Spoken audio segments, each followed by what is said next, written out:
Good afternoon, everybody. Today we're going to go ahead and start talking through Chapter 5, Section 2, which is going to talk about the nature and evolution of war when we talk about world politics. Because over the course of the last millennia, we have seen really a very distant and long-held shift in what starts to occur when we talk about what warfare is. Okay? Our main objective today is going to be to describe the evolution of and the trends in armed conflict. Now, there are 5 that we really want to highlight and talk about, and we'll see those here in a moment. Over time, when we've talked about warfare, and I'm sure you've seen some of the movies that are talked about up here on the screen, Braveheart, The Patriot, Black Hawk Down, when you've seen how warfare has evolved in history. Now, go ahead, look up the battle scenes. I know you're going to think about it. So go right ahead, do it. I'm waiting. See what I mean?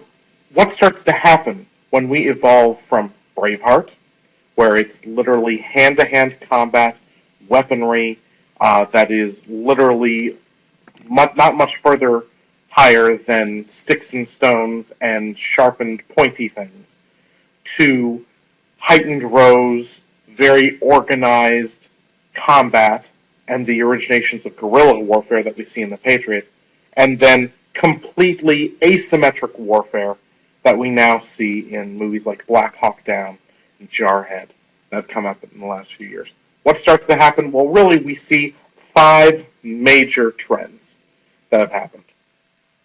The first one has been an increasing deadliness of warfare.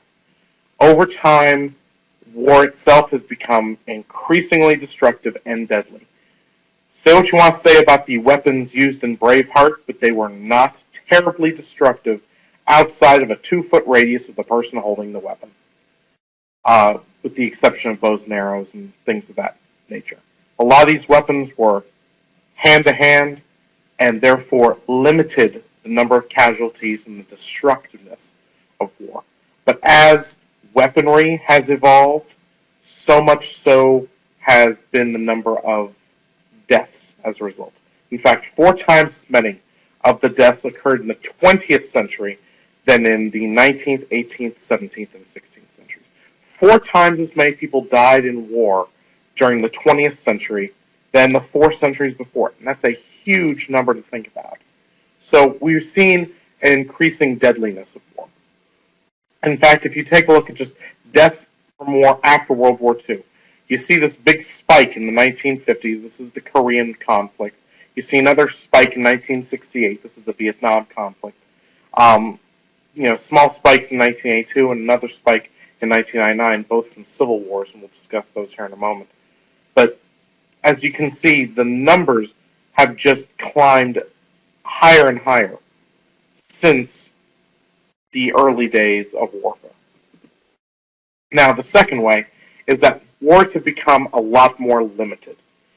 Because of nuclear warfare, and because of the possibility of mutually assured destruction, most people in power have refrained from touching those weapons, looking at them and saying, if we use these, that opens a Pandora's box from which we may never recover.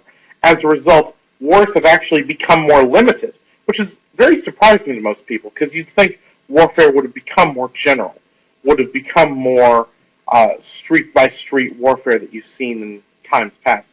No, the truth is it's actually been much more limited, much more focused on military targets, more of the Trinitarian war concept. And we'll talk about Trinitarian and non-Trinitarian war in just a moment. It's also shifted from the developed world to the developing world. In the early part of the 20th century, the wars as we knew them were taking place on soil that was very, very focused in the developed world, or what we now today know as the developed world. Europe, some portions of Asia. Today, however, all wars since the end of World War II have occurred in less developed countries, those periphery nations that we continue to discuss.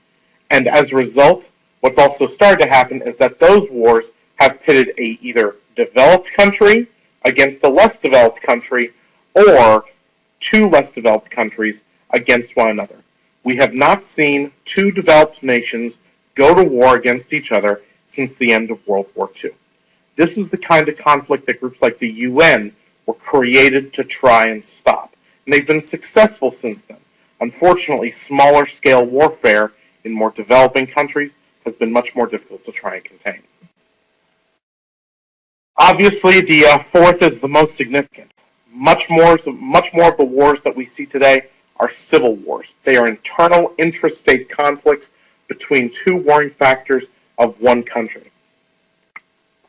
So it's crucial to remember the increase in civil war that's taken place. The last function is the shift to more unconventional war. From the last half of the 20th century and the early 21st century so far, we've seen this shift away from armies gathering on a battlefield and the roles and participation of government, militaries, populations, the straight, stringent Trinitarian war. It's shifted more to a non-Trinitarian, unconventional war, where instead of having very distinct lines of where the government, the military, and the population interact, we now see these three groups interweaved, and they're working in concert or against one another to attempt to further the goals of the war. Just to back up what we talked about earlier, the majority of the wars since World War II, when we say they've been taking place in the more developed countries, pay attention very closely here to Latin America, which has been home to many of these conflicts, Africa, the Middle East, South Asia. Okay, we've had some flare-ups in Eastern Europe, and they have almost all had to do with the breakup of Yugoslavia. The only conflict that seems to be outstanding is this one in Northern Ireland. This is the Troubles between the Catholics and Protestants in Northern Ireland, which has come to a settlement since that time. Now, there have been 4 general eras of warfare that you need to know. The first general era is called the era of the Great Power War, and it goes back to the Treaty of Westphalia, 1648, the end of the 30-Year War, all the way up till the end of World War II. These were the Great Power Wars, where you'd have major powers clashing against one another with the hopes of either eliminating or greatly reducing the power of the other. World Wars I and II were classic examples of great power wars. However, they don't exist anymore. From 1946 to 1989, most of the wars that took place in the world were very small conflicts between two countries. There were 2 notable exceptions during this time, and they're the 2 most notable exceptions to an American political scientist, and that's the Korean and the Vietnam Wars, both of which take place during this era of the limited war from 1946 to 1989. In terms of their area, they do remain limited, however, they are unconventional in many ways. The third era, with the collapse of communism, begins the era of civil war. Okay, mainly in developing world countries, Rwanda, Yugoslavia, Somalia, Afghanistan, Djibouti, Sierra Leone, Algeria, and more. A number of civil wars break out because now there's no longer the 2 powers vying for control of large portions of the world. As a result, a lot of these countries turn on to each other. This ends in 2001. And from 2001 on, we consider ourselves to be in the era of the unconventional war, where it's not necessarily state via state, state versus state, or intrastate group versus intrastate group. Now we're talking about state versus random group, like Al-Qaeda. And we'll discuss those a little more later on.